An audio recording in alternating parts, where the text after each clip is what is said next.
યુપીમાં યોગીનો બુલડોઝર અન્યાય 15 મહિલા ફેરિયાની શાકભાજી આજીવિકા પર જેસીબી ફેરવ્યું। ઉત્તર પ્રદેશમાં બુલડોઝર ન્યાયની તો બહુ ચર્ચા થાય છે, પરંતુ હવે બુલડોઝર અન્યાયની એક ઘટના સામે આવી છે। ઉત્તર પ્રદેશના ઝાંસીમાં રોડની બાજુમાં શાકભાજી વેચતી 15થી વધુ મહિલાઓની ખુલ્લી દુકાનો પર નિષ્ઠુર તંત્રએ બુલડોઝર ફેરવી નાખ્યું હતું। રોજનું રડીને રોજ ખાનારા ગરીબોની રોજીરોટી પર બુલડોઝર ફેરવવાની આ ઘટનાના વિડીયો અને તસવીરો સામે આવ્યા બાદ સોશિયલ મીડિયા પર લોકોએ પ્રશાસન પર ભારે રોષ ઠાલવી આ પ્રકારની કાર્યવાહીની ટીકા કરી હતી। વિડીયોમાં મહિલાઓ અધિકારીઓને હાથ જોડીને વિનંતી કરી રહી છે અને કહી રહી છે કે અમને શાકભાજી ઉઠાવી લેવા દો, પરંતુ અધિકારીઓએ થોડો પણ સમય ન આપ્યો અને તમામ શાકભાજી પર જેસીબી ફેરવી નાખ્યું હતું।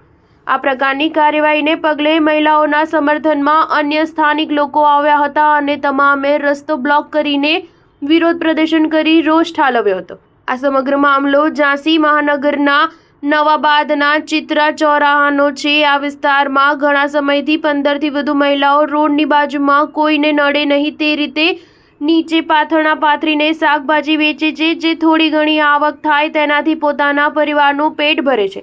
ગુરુવારે પણ મહિલાઓ રાબેતા મુજબ શાકભાજી વેચવા માટે પાથરણા લગાવીને બેસી ગઈ હતી અને વ્યવસ્થિત શાકભાજી ગોઠવી દીધું હતું। એવામાં અચાનક જ ડિમોલિશન ડ્રાઈવ ચલાવનારી ટુકડી બુલડોઝર લઈને પહોંચી ગઈ હતી અને દાદાગીરી કરીને શાકભાજી પર બુલડોઝર ફેરવી નાખ્યું હતું, જેને પગલે તમામ પાથરણાની શાકભાજીનો કચ્ચરઘાણ વળી ગયો હતો। બાદમાં મહિલાઓ ઉગ્ર વિરોધ પ્રદર્શન કરીને રોડ જામ કરી દીધો હતો, જેને પગલે ડિમોલિશન ડ્રાઈવવાળી ટુકડીઓ સ્થળ પરથી ભાગી ગઈ હતી। ત્યારબાદ પોલીસ સ્થળે પહોંચી હતી, જેમને મહિલાઓએ આપવીતી વર્ણવી હતી। દરમિયાન સમગ્ર મામલાનો વિડીયો બહાર આવ્યા બાદ લોકોનો રોષ જોઈને જવાબદાર અધિકારી બ્રુજેશ વર્માને પદ પરથી હટાવવામાં આવ્યો છે, સાથે જ તેની સામે કાર્યવાહીની પણ ખાતરી અપાઈ હતી। જે મહિલાઓની શાકભાજી કચડાઈ તેને વળતરની જાહેરાત પણ કરાઈ છે। સ્ટાર ન્યૂઝ 7 હંમેશા સચ્ચાઈની સાથે।